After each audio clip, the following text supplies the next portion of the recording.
right. Hello, everyone. Welcome back to Antrim Legal's 2024 Law Firm Summer Reboot Camp. Today, we're coming to you with the Managing Partners Podcast. So my name's Kevin. I host a podcast called the Managing Partners Podcast. We've had over 300 managing partners on the show, including my guest today. And today, we'll be talking about intake and onboarding and client experience. Something very important for all companies, but especially for law firms to get a handle on. And so Jennifer Gore is with me today, and she's got a lot of experience in this. I feel like I have decent experience in this. And so we're just going to riff today and talk about it. So Jennifer. Thanks for having me on here. One of our favorite topics, intake and onboarding. I feel like no matter how good your firm is, it's like an area that needs constant attention, auditing. It's a job that's never done. Always improving, right? And I want, of course, a shout out to Antrim Legal for hosting us on their platform today. And anyone that's listening, tuning in, if you have questions, please ask. We're ready to answer them and get into the weeds with you on that. So please answer or ask any questions you might have.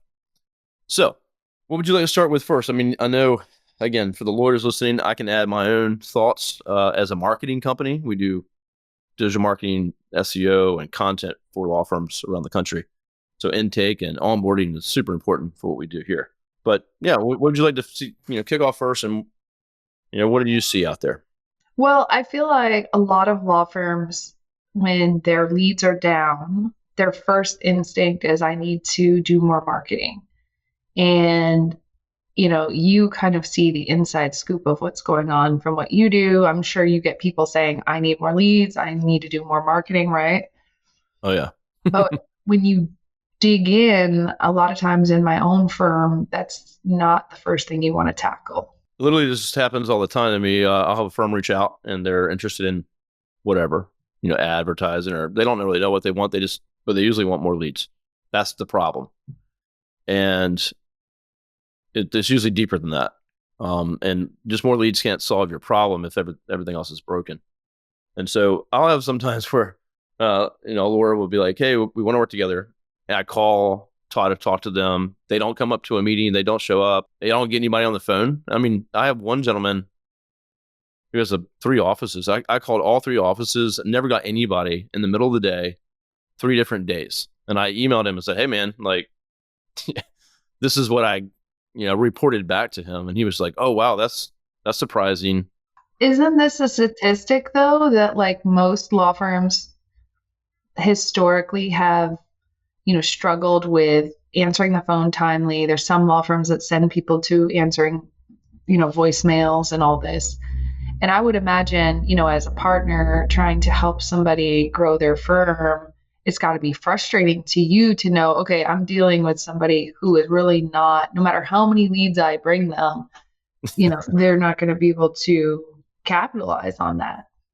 Yeah, well, it's honestly, it's a threat to us. If we sign a law firm and don't look into those things, then we're setting ourselves up for a potential failure. And they're going to be unhappy with. They're going to be blaming you, Kevin. Exactly. So we don't want to do that. Like, at a law firm, actually in Georgia, the other day, that they really want to work with us, but they have a lot of things that they need to work on. It would not be a good fit for us. It was like a good, hey, we're not a great fit, and just too many other things and that need to be done before they hire us to do all this marketing. And so, we just got to be careful, because if we're talking about client experience, that's part of it. If I send them a bunch of leads from wherever we can, and they're not getting answered or followed up with, then they're going to be unhappy. Let's talk specifically about the specific issues, because we're talking kind of broadly. They're not good at intake. What does that really mean? Let's get in the weeds. I'm down. I mean, I could say I'd start off with the phone is not answered 24/7, 100% of the time. And I bet you some listeners on here are going to say, that's not possible, right? What is your thought about that? I mean, that's what we strive for. Well, listen, when people, personal injury or whatever it may be, criminal defense, people have a situation when it happens, right? You're not Well, I'll get hurt in the middle of the day, or I'll get a DUI in the middle of the day. Like, your situation happens when it happens and when you need help. So you gotta be ready for someone 24 hours. Now, is someone gonna call my marketing firm at 3 a.m? Maybe. I don't know, but not quite the same for me. Maybe. Yeah. This is really regarding the type of business you're in. If you're doing criminal defense, if you're doing personal injury, if you're doing, we almost call it like triaging emergencies. Yeah. For us, we have a duty to answer the phone 24/7 if we want to be really competitive. Your business, maybe not, but you can see, because you work in our industry, how it affects different law firms. Absolutely. I'd prefer every law firm just to have that option and put that in place, right? We achieve it with an answering service in certain times of the day, overnights and weekends. And we also staff our intake team, with our in-house people 7 days a week. So we might not have someone from our team on at 3 a.m. We might use the answering service then, but all day Saturday, all day Sunday, we have people on staff because you can heat map when your intake calls are coming in, and you can see when your volume of calls are. And it's just a competitive advantage, because if like 50% of law firms don't have anyone answering on the weekends, you're going to rank higher on Google and everything else. Yeah. If you're open. And also, I just think like the average person, they might only have the weekends to handle their personal affairs, Yeah. I think it, again, goes outside of personal injury and criminal. Divorce, maybe you have a late night question, you'd love to get a hold of someone to reach out. Or estate planning, there could be all kinds of things that would come up that might be timely It's to them. more urgent in personal injury and criminal, only because it's a short sales cycle. Like estate planning, you might have a longer sales cycle. The data shows that people hire PI firms like within the first 14 days after the accident. Criminal firms, if you have a criminal matter, you're hiring someone pretty quickly. Yeah. And, also the case gets more complex if people wait longer and longer to hire in our particular field. So I definitely think you should move as much as you can in baby steps, in whatever bridges you can build to get to the point where you're answering the phone 24/7 if you own a personal injury firm. It was really hard in the beginning when I had one intake person to try to cover those hours, which Yeah. is why we went to incorporating a high level answering service, not just any one that's really trained to, like in our case, an answering service. They are acting as the face of your firm. They really need to be high level. They need, so I think we went through a variety of them, and there are great ones, and there are ones that really service clients and appear almost like they are your law firm. Well, yeah. So one thing we just said on is 24 hours and just being available all the time, getting that done. But then you got how fast you respond, and then from there it's how professional and how well handled is that, and how does it represent your business. I've had plenty of call centers where I hear, and it's just terrible, and they don't represent your brand. You hear tons of people in the background. So, I think, so now, yeah, you're answering the phone 24/7. Then, okay, what's our response time? I also think, I made the mistake of having the answering service only on the nights and weekends. And I later went back and had it as a backup to, like, I had one intake person at the time. So I just moved it to a backup. So it ran 24/7. Now it wasn't utilized a ton, but if someone's at lunch or they are on the other line, that's another way that your calls start going to voicemail. I have a criminal defense client firm, and they get 500 calls a day. Mm-hmm. They have 7 offices, and they have a call service, and not entering legal, by the way, but they're looking to find something better. But they have a call service 24/7, all that kind of stuff, but they still miss 30% of their calls. Isn't that incredible? 30%.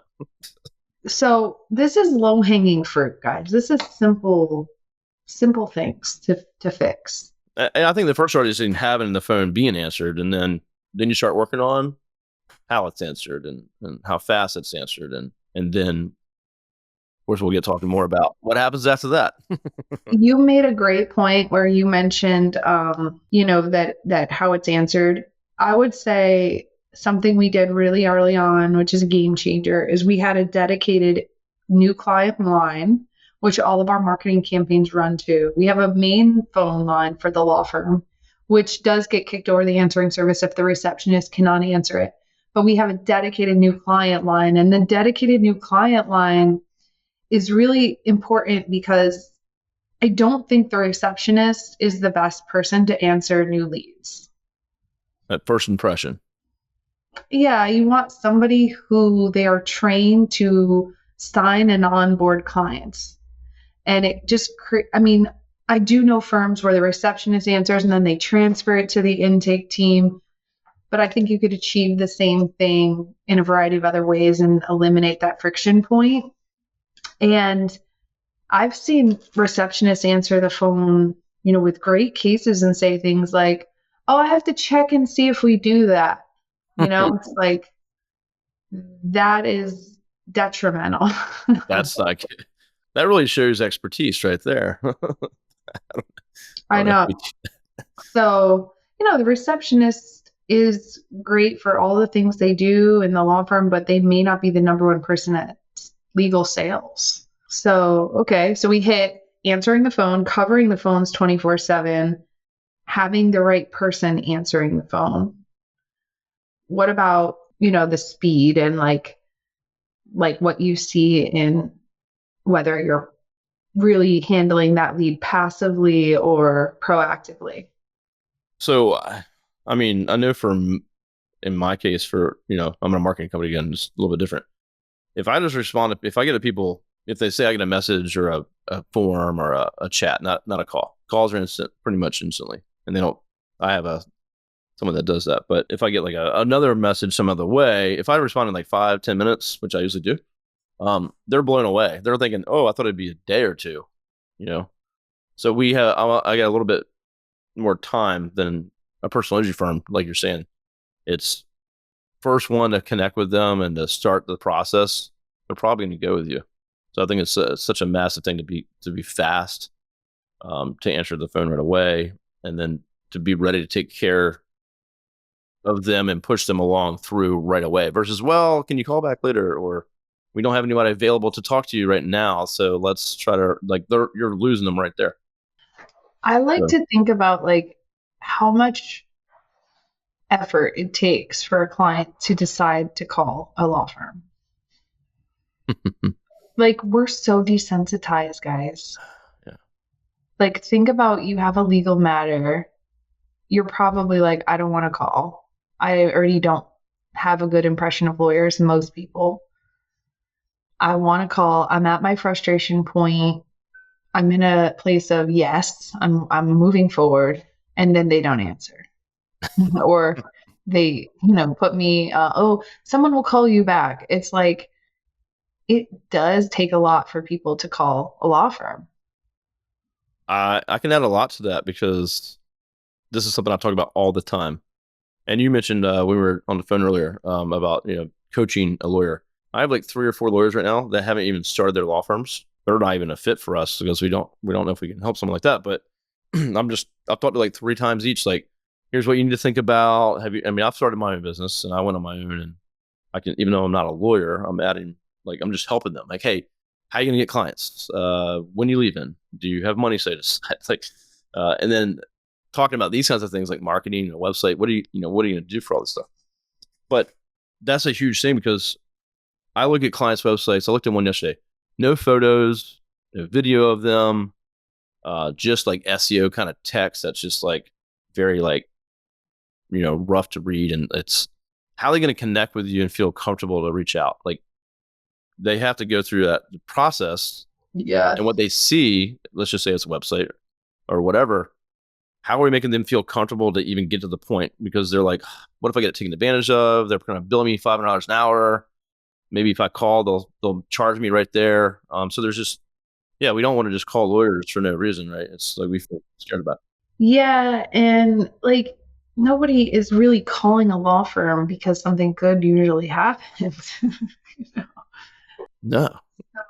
Anxiety, you don't want to call, you push it off, I can see that being a big problem, So you and me were talking a lot about, okay, onboarding, because that's another area where my firm has struggled in the past. I know your company has struggled in the past because there is a really big focus, at least for a lot of us, on intake, right? Yeah. Well, yeah. Get the call, sign them up, get them in, and then all the balls are dropped, right? And then It's it like, doesn't. okay, now we have a client. Yeah, I mean, I just onboarded a client this morning that just signed with us. I've been talking to him for like 3 months. It's a long sales cycle for some of this stuff. And the team and I onboard, we have Slack, and it notifies the whole team. It's like, oh, we have a new law firm, and it's like, woohoo! And we have like a GIF, like all kinds of cool stuff. That's the exciting point.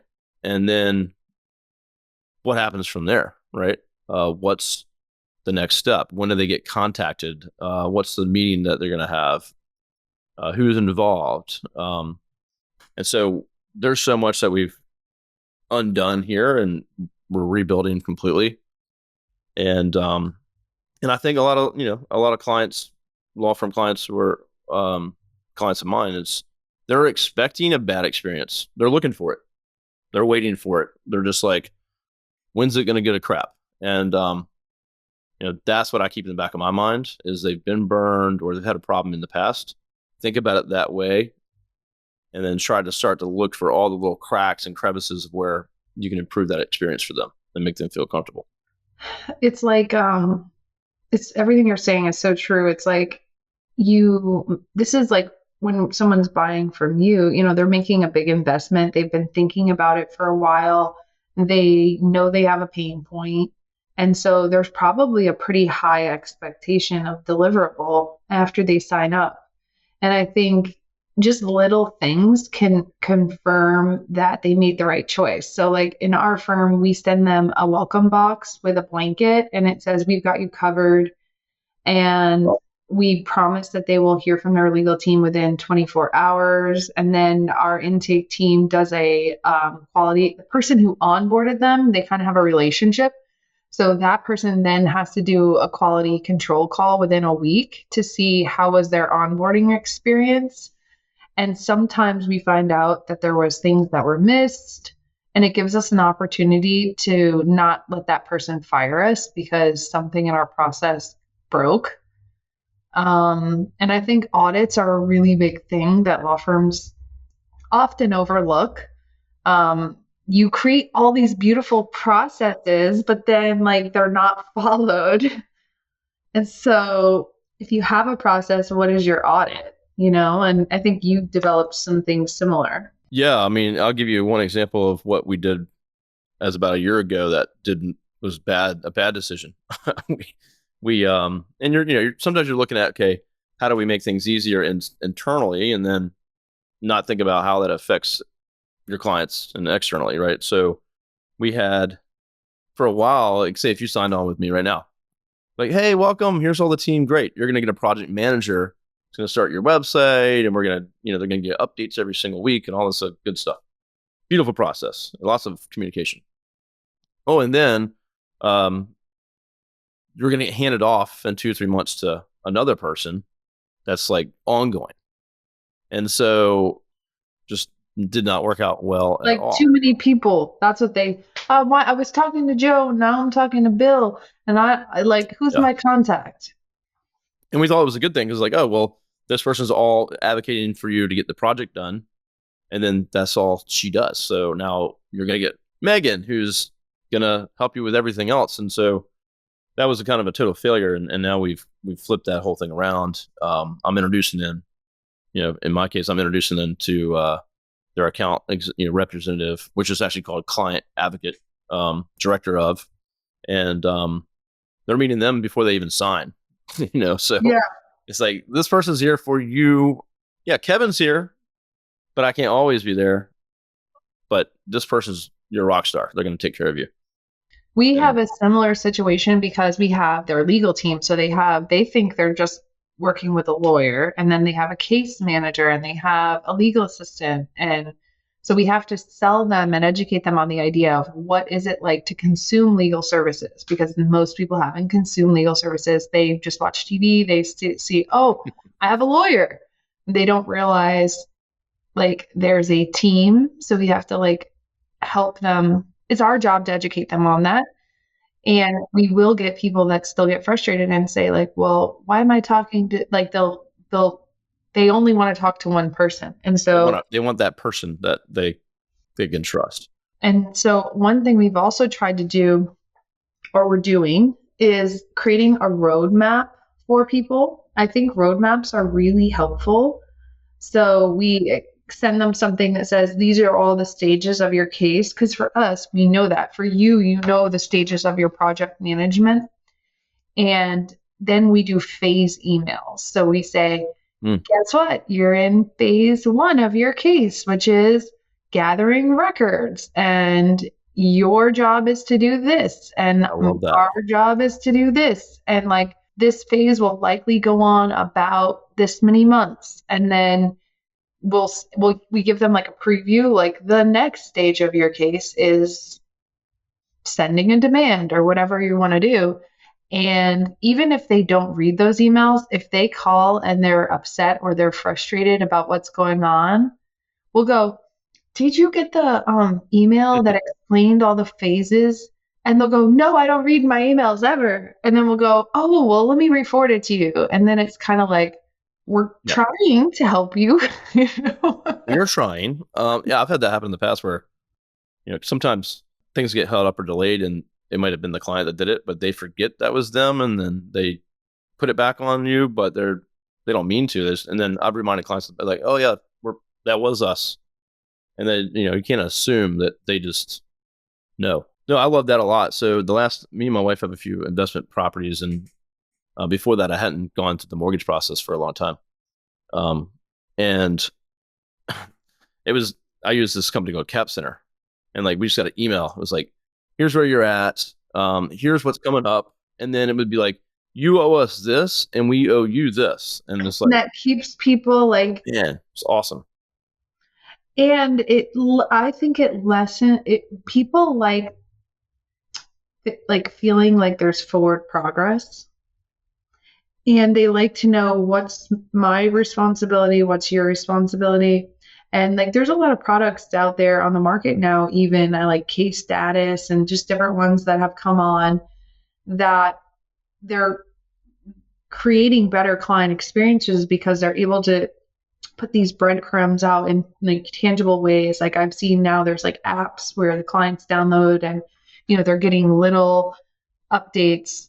And one thing that we kind of talked about, me and you offline, is this goes right back to intake, because if the client experience is not good, what does that do to referrals? Yeah, which, can massively increase impact your business, whether your growth is not happening, or maybe you had good referrals and something you did is messing up, your client experience, and now you're not getting the referrals you were used to. It's a massive impact. I think one thing you said I wanted to back up to is auditing, right? So when you find a problem, and also a bit proactiveness, right? Like our clients want us to be proactive versus going, what are we doing next? I wish they would call me. I hope they would call me. I made a bad decision. This is all in their head, right? Versus like, hey, we still don't have an answer yet. We're going to get to it as soon as we can, or whatever it may be. And then that lets them sleep at night or over the weekend. They're not thinking, oh crap, did I hire the wrong person? We do a thing where, say there's a problem, like say we dropped the ball and we screwed something up for you. We do an after action report. We pull everyone that was involved. We figure out emails and date stamps and like what happened. We look at our process, and then we report back to the client. This is what we did that screwed this up. We figured it out. We don't throw like a person necessarily under the bus if we can help it, but we say this was missed, and that was a mistake on our part. We've changed our process. Here's what we changed. And so this won't happen to someone else. And we've never had a client get pissed off us after that. They're always like, "Hey, we appreciate that. Cool, good. Let's move forward." Well, it hits on so many smart things because you take accountability. You're basically saying thank you for helping us get make our business better, and you're showing them how it's not going to happen in the future. Yeah, So it reminds me so much of Ritz Carlton. Do you ever stay at the Ritz? I don't think I ever have actually. I have not. But sign me up. Let's go. Where are we going? This is the like premier training on what you just talked about. So it's taking a bad experience and making someone a raving fan.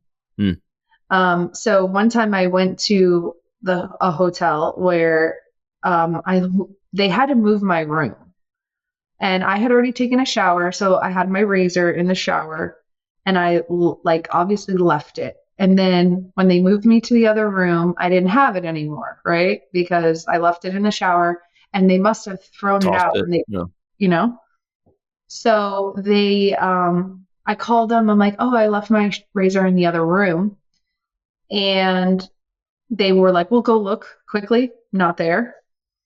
They went out to the store and bought me a new razor Oh wow. and had it delivered to my room.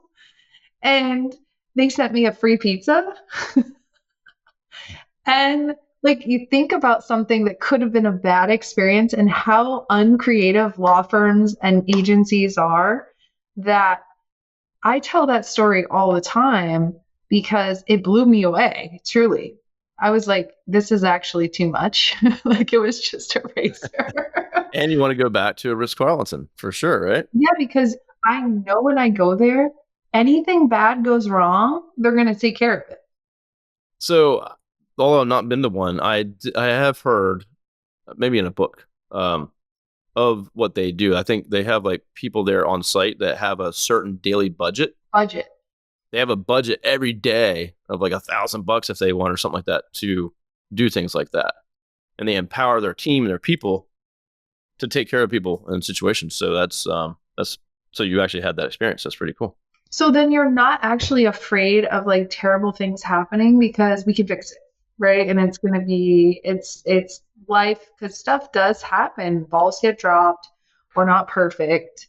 We strive to be excellent, but I think it's the concept of how you handle perceived mistakes or balls dropped in your law firm or your agency or your business. It Mm-hmm. also is a huge factor on the client experience. Yeah, I think I think also just being you want everything to go perfectly. It's probably never going to happen. But I think even at the sales side of things, you don't want to perceive like everything's gonna be perfect over here all the time. Nothing's bad's never happened, right? Okay. And so even with like if I'm talking to someone about SEO, it's like, okay, SEO is not, it's like we control it. Things can go up and down and up and down, and we want a gradual up and to the right consistently. But it's just like the market, like it's not just going to go up all the time. So you just have to have, there's education. You mentioned that too a little bit ago. Education, like we try to educate our potential clients a lot in the process. Do you really understand what you're even like trying to purchase from us? Like, do you understand the space? We've added coaches now and training, and some of it's built into our programs where they actually get a SEO coach to talk to you every month, because our clients like they can help themselves outside of what we're doing, get more reviews. You mentioned like another thing, like if you're open 24 hours, you show up on Google listings more often and 24 hours. So uh, just little things like that we're not being paid for, but we want to let them know, hey, you can be doing all these things to improve your position online outside of what you're paying us to do. We have something in common that both of our clients likely don't know a ton about the work we do. So that makes that education piece even more important because they're like, okay, do your thing, you know. And it's really a partnership. Yeah, that's a red flag to me. We don't want to be involved at all. Just do your thing. And then it's like, well, I used to love that. I used to sign up. I mean, I started my agency, my first one in 2006. So I was 23. Just sign up and pay for something. I'm happy, just a different world now, but we don't like when I hear someone say that and they're like pushing me to sign up. I'm like, whoa. Let's make sure this is the right fit and like the right plan and like your budget. And do you understand what we're doing? Which is unfortunately, I don't think a lot of agencies do that. And probably a lot of law firms don't do that. But I think it's super important. How involved do you want to be? How involved have you been in the past? If you've had an agency before, like I need to know a lot of answers before we do work together. It also tells me a lot about them. Well, from an agency perspective, like as a client who works with agencies, if the agency is not getting data from my firm, I can't imagine they can be effective. So if you're doing marketing, you're doing SEO, and then you're not talking with me and my team about what is the outcome of those, projects, I think that's a red flag for a law firm. Absolutely. Yeah. I mean, you want to try to get as far to ROI as possible. And again, hey, we sent you a bunch of calls. They weren't answered because we have call rail. Like we could see they were not answered or they got missed, or chats. We have a bunch of chats that didn't come through. So the more your agency can see and you share to them, about your client experience, the intake, the sales process, all that stuff is going to help everybody. We're kind of like getting away from intake, but I love this topic and I think it really does go hand in hand. I think one of the greatest missed opportunities for law firms is to create incredible relationships with your partner vendors. You told me that before. I thought that was interesting because I was like, hey, you go to a lot of shows and events and all that stuff. And you were like, I get to see my vendors and create I go to see relationships. my people. And you know why? In every law firm, I hate to say this, but you know it's true.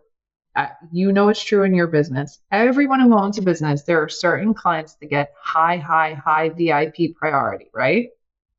It happens. I mean, you got someone paying $100,000 a month versus $2,000 a month. Yeah, it's going to be a little bit more. But also, it's the person that's really responsive. It's the person that's like, hey, I want to talk to you about this. I want to get better.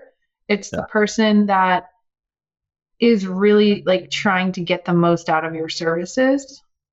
Who's like, if we have a client and they're like, hey, I have all my files here, it's organized, it's super, like they're going to end up with a better experience because they have made it so easy for us to represent them. And it's a two-way relationship, right? And I think too many people, it's just like set it and forget it. And then people say, Jen, why do you have such great relationships with all your partner vendors? Because I work at those relationships. They are relationships. And this is like the keys to your business success. Yeah, you have them out there doing things to effectively grow and run your business for you. Like, why would you want to be like hands off and eyes out, not watching it? But no, to your point, I guess I shouldn't have even said what I said. Like, money, part of it is not even a factor. I think it is a factor to some small factor. It is a factor. Like to be honest, in my firm, if we have a multi-million-dollar wrongful death, that takes a lot of effort and energy. We have one going right now. That case is going to take a lot of bandwidth from the firm, but it also is a lot more work than like one of the smaller cases, right? If you're doing 100,000 a month in SEO, that's consuming a lot of bandwidth from your company, right? Well, sure. Yeah. But to my team that's really there for the client, if the client's not organized, they don't show up, they don't have a good relationship, there's grumbling internally about this client. And we're like, yeah, but they pay us $20,000 a month or $30,000 a month. At the end of the day, I mean, we fired a client in November, $16,000 a month fees to us. They're disrespectful. They were not nice people to work with. Money is a component, right? If we have a great case, A case, but they're an F client, I think that's what you're really talking about. Yes. A case, A potential, F client. I mean, we can't, we have to let them go. Just like employees, right? You not a cultural fit, not core value, breaking a core value, done. You're out, done. Not even a question. So why not treat our clients the same way? You as the vendor or us as the law firm, we have control over these relationships. And I just think too many people are casual or arbitrary about making themselves really involved with people that help support their company. Yeah. Oh, we have some small clients, like really small clients, that we've tried to add some new stuff now, all the way down to like really like a solo. Like we've never done that before. So we're like, how can we help solos? Because I get so many. And so now we have packages and coaching and website platforms that are very affordable. But I have some small clients that we love, like my team and we love to death, and we've been over backwards for them. And we give them breaks and we do extra stuff for them. Not they don't pay us a lot, but just we light up when they call. We're like, oh, we can't wait to meet with them today. So it's gonna affect what they get from us for sure. I agree. So, yeah, I mean, all of this kind of ties together. We're talking a little bit about marketing and bringing in leads and then managing them and onboarding them. We also do something which we talked about offline, which is an audit from someone outside of the legal team around every 60 days, where we just call the client and say, hey, we just want to make sure you've been able to connect with your legal team, that you're happy, and it's fun because when I get that report monthly, I'll shout it out onto the teams that have gotten really positive, Oh like, yeah, oh, okay. So there's some accountability. yeah, like they know that there's going to be audits, but like sometimes it's really good. It's like, yeah, I've been talking to my case manager and I really like appreciate. And so we use that to praise the team. And then sometimes, we get ones that are like, I haven't heard from so and so, and I called 2 days ago. And then we just privately let them know, hey, can you get in front of this? You know, Oh, that's awesome. No, I have not heard honestly any other law firm having that in place. Maybe I just don't know, but QCC, quality control. well, that's great. So we do a monthly. I think it's a monthly or quarterly, might be quarterly.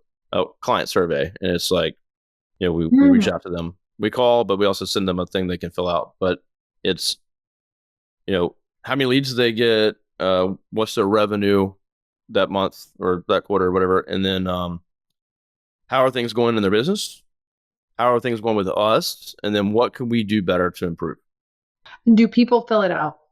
They do, not all of them. That's why we have someone call and say, "Hey, we just sent you this," and ask them if they can get it on the phone, and we'll try together. But we want to make sure that we're growing them, and they're growing their revenue, leads are growing, but then also what can we do better?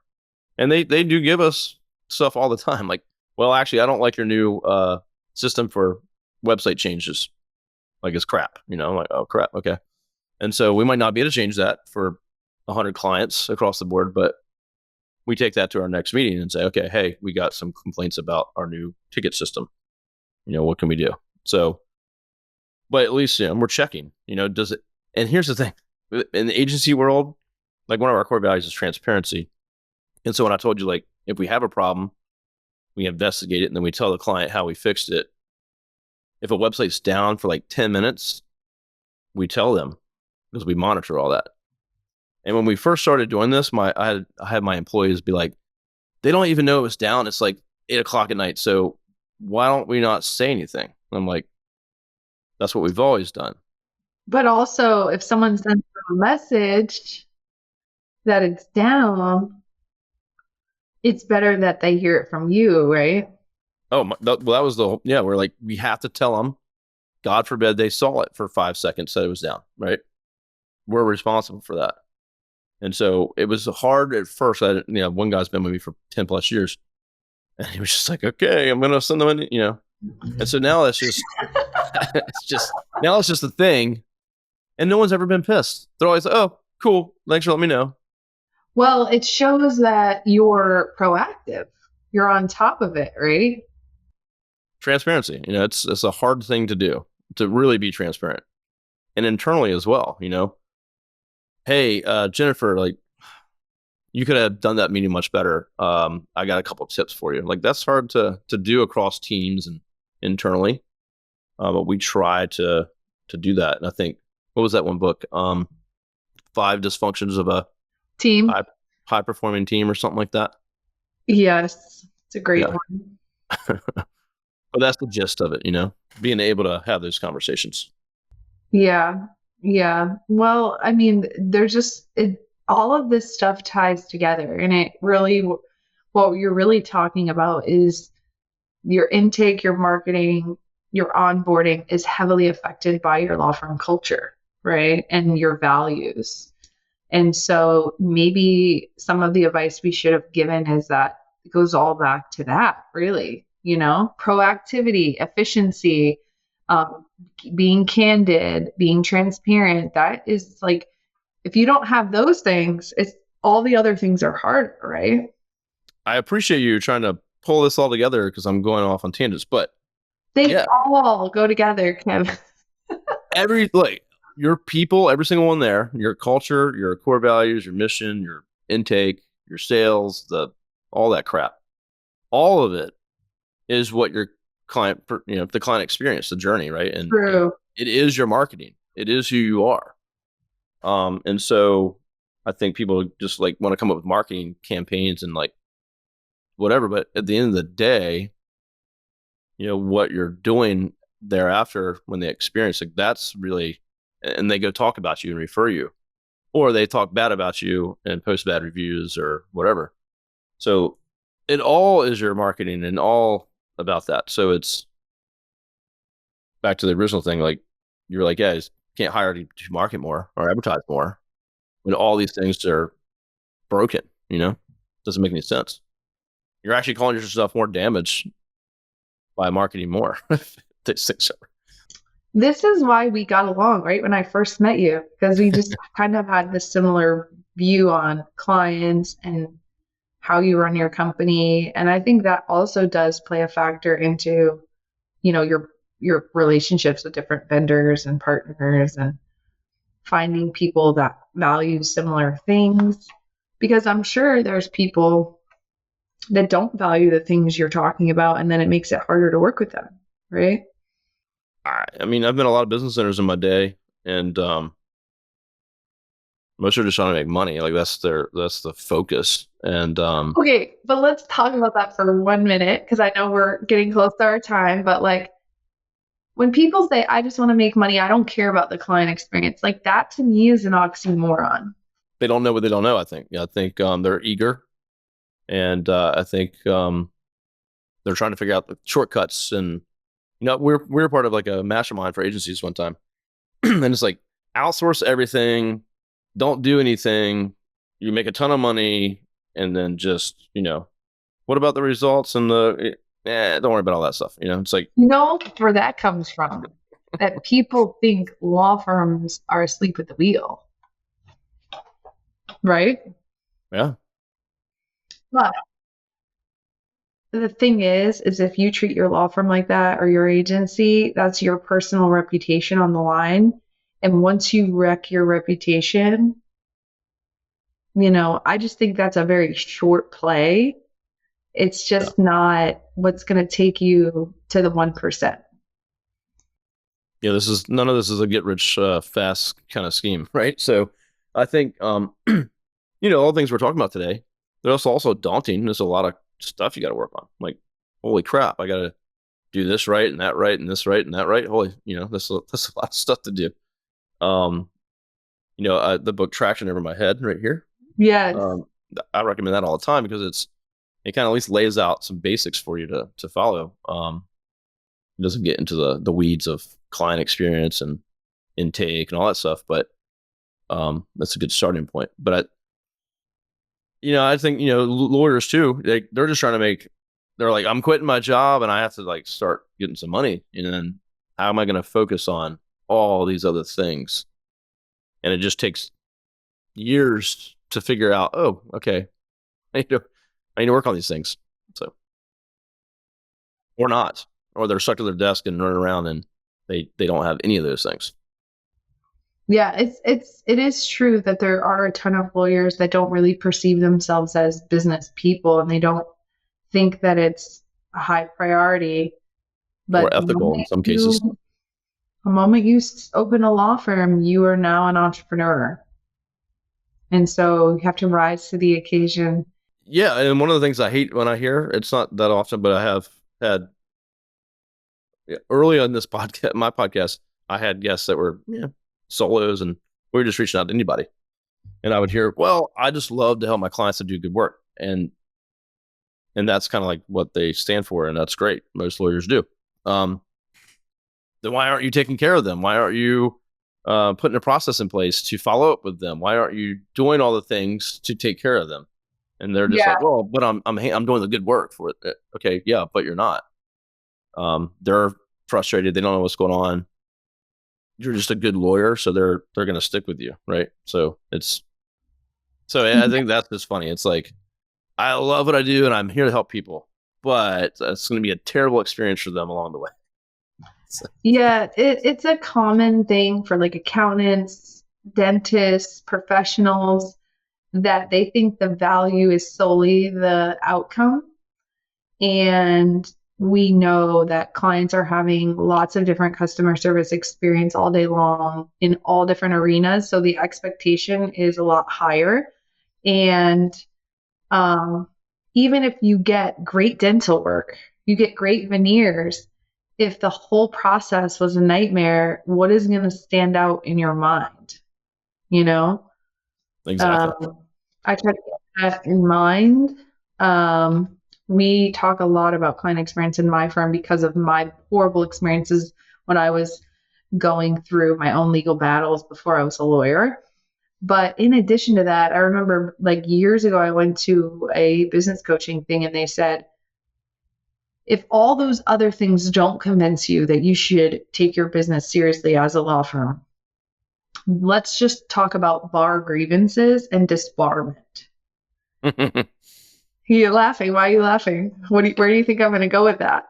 Well, no. We haven't talked about this at all. I'm just following you along. So, well, what do you think is the main reason people get disbarred? Do you think it's legal work, or do you think it's business management? Business management. How do you know that? R. John Robbins may have said it a few times. Yes, exactly. But when you think through it, you know it's true. 100%. Yeah, it's not malpractice. It's what do you call it? I forgot. Well, it is malpractice. So, for example, someone forgets to file a lawsuit. That's a systems issue, right? It's not it's not like, oh, they're just a bad lawyer. They're basically saying, like, I didn't have the reminders in my case management system. If somebody mismanages money, that's a business issue, which is like, I think like 50% of people that are disbarred, it has to do with mismanaging money. You know? Well, R. John said on my podcast a while back, this January, I think we launched that episode, was, do you want to hire a law firm that's profitable and managed well and is going to be there tomorrow and finish your case and take it to the finish line and help you out? Or do you want one that's fly by night? Yeah, running on fumes, run around like crazy, no processes in place. Like, if they told you that in the beginning, you wouldn't have hired them. And that's why Arjan is a genius, and he was one of my first coaches. You have literally interviewed like every influential person in the legal industry. So it's so fun when we talk, because I'll be like, you know this, and you know exactly who said it. I've been blessed, honestly. And I'm always like, who else can I have on the show? I don't know. I'll just get Jennifer back on. I'm going to send you a few people. But this has been so fun. And we could just hit 10 more topics right now. I mean, everything is intertwined, right? That's really our takeaway. I think from today. Yes, it all is. And again, it's for people going, man, that's a lot of things that I need to figure out. And it is, and it doesn't happen overnight.